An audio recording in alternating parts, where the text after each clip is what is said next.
Christian, well, let us now leave our neighbor ignorance to himself, and talk about another profitable question. Hopeful, with all my heart, and you shall begin.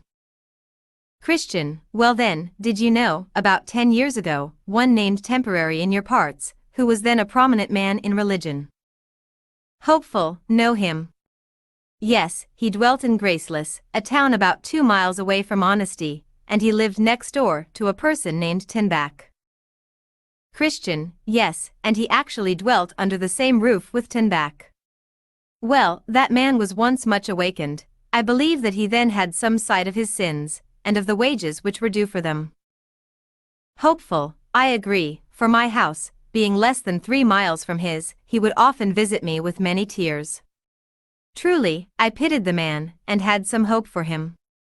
But, as you know, not everyone who cries, Lord, Lord, is saved. Christian, he once told me that he was resolved to go on pilgrimage, just as we are now doing. But all of a sudden he grew acquainted with one named Save Self, and then he became as a stranger to me. Hopeful, now, since we are talking about him, let us investigate into the reason of his sudden backsliding, and others like him. Christian, this may be very profitable, so please begin. Hopeful, well then, in my judgment there are 4 reasons for backsliding. First, though the consciences of such men are awakened, yet their minds are not changed. Therefore, when the power of guilt wears off, then that which caused them to become religious ceases, and they naturally turn to their own sinful course again. We see this illustrated in how a sick dog vomits what he has eaten, because it troubles his stomach. When his sickness is over, and his stomach is eased, the desire for what he has vomited returns and he licks it all up. And so that which is written is true, the dog returns to its own vomit. They initially are eager for heaven, but only out of the fear of the torments of hell. But when their sense of hell, and their fears of damnation chill and cool, so their desires for heaven and salvation cool also. It then comes to pass, that when their guilt and fear is gone, their desires for heaven and its happiness die, and they return to their sinful course again. Another reason for backsliding is that they have slavish fears which overmaster them. I speak now of the fears that they have of men, for the fear of man brings a snare.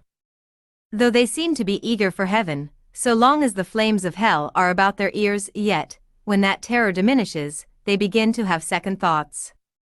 They then think that it is wise not to run the hazard of losing all, or, at least, of bringing themselves into unavoidable and unnecessary troubles, and so they return to their worldly ways again. Another stumbling block which lies in their way is the shame which attends religion. They are proud and haughty, and religion is base and contemptible in their eyes. Therefore, when they have lost their sense of hell and the wrath to come, they return again to their former sinful course. And finally, the feelings of guilt and meditation on terrifying things are grievous to them. They do not like to see their misery before they come into it, though perhaps, if they truly believed the sight of their coming misery, it might make them flee where the righteous flee and are safe. But, as I hinted before, because they shun even the thoughts of guilt and terror, when once they are rid of their awakenings about the terrors and wrath of God, they gladly harden their hearts, and choose such ways as will harden them more and more. Christian, you are pretty near the root of the issue, which is their lack of a true change of mind and will.